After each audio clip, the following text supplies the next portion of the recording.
years. When it comes to Morrell, we've seen, spots of him, but I really know what he brings to the table. Over the years, we've seen glimpses of Morrell's abilities, but I still don't fully know what he brings to the table, which is why.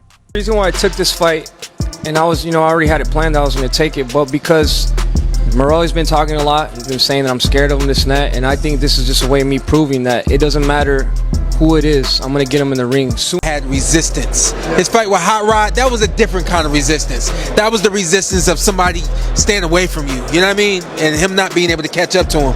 With Benavidez can bang with him. With relentless pressure from the very first bell, he applied constant aggression, cutting off the ring and preventing David Morrell from settling into any rhythm.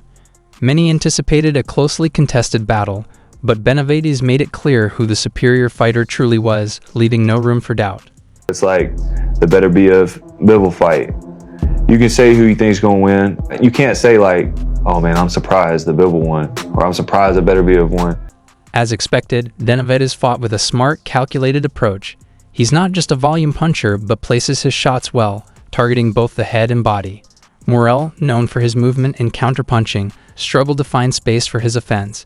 Any moments he seemed to regain control were quickly shut down by Benavidez's constant pressure and ability to cut off the ring. Because I've already seen what he's about, and it's all fake, so I'm going to be ready with what I got to be able to go on top. Benavidez's sharp combinations and mix of power shots with precise jabs kept Morrell off balance. It wasn't just physical skill, it was mental warfare. By the middle rounds, Morrell wasn't just losing, he was forced to fight differently. His usual confidence gave way to hesitation, which against someone like Benavidez proved to be a major disadvantage. Already know Benavidez lost his belt on the scales. Now you asking him to go under 68. You're asking for an advantage. And I just hate that he didn't just say, nah, Turkey, offer him to fight at 68. Like 64 for Benavidez, David Benavidez. Terence Crawford is focused on his upcoming challenge against Canelo and acknowledged Benavidez's strong performance. Crawford praised Benavidez for fighting with urgency and control, noting how his pressure made Morrell uncomfortable. While Morrell is a skilled fighter, Crawford didn't make any future commitments regarding Benavidez. He emphasized that his current focus is on Canelo, stating, "I'm on my own path right now. People doubt me moving up, but I've proven them wrong before. If the fight with Benavidez makes sense later, we'll see. Right now, my full attention is on making history with Canelo."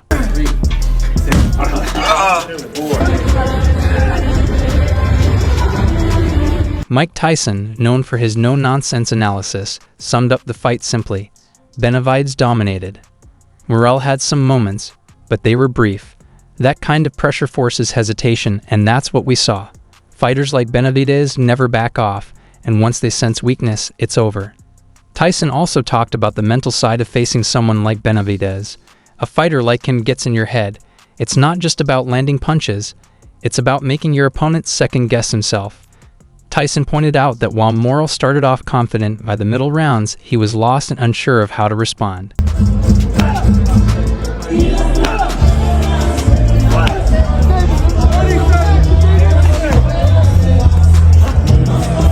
Caleb Plant, who previously fought Benavidez, wasn't surprised by the outcome.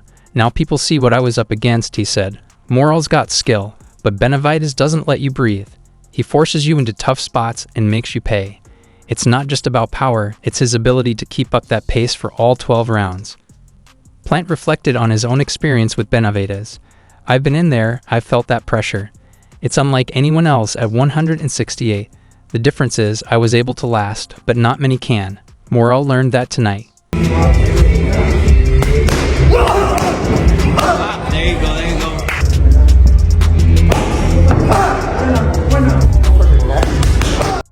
Canelo Alvarez shared his thoughts, offering a balanced perspective. Morrell has talent, but experience matters. He wasn't ready for that level of pressure yet, Canelo said. Benavidez took advantage of his openings and controlled the fight. In these kinds of matchups, it's not just about having skills, it's about executing under pressure, and Benavidez does that well. Canelo also addressed the growing talk of potential fight with Benavidez. "People talk, and I understand that, but I make my own decisions.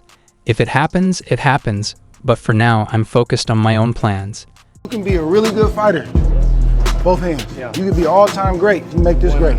That's the hand. Because that's going to open up these other hands. So it's going to make it easier. Tension between Canelo and Benavidez camps has been rising. Many believe Canelo is avoiding the fight, knowing Benavidez's size, volume, and relentless style are a serious threat. Benavidez's father, Joseph Benavidez Sr., has criticized Canelo, accusing him of cherry-picking opponents. They say Canelo fights the best. But if that's true, why is he dodging my son? We've been the #1 contender. You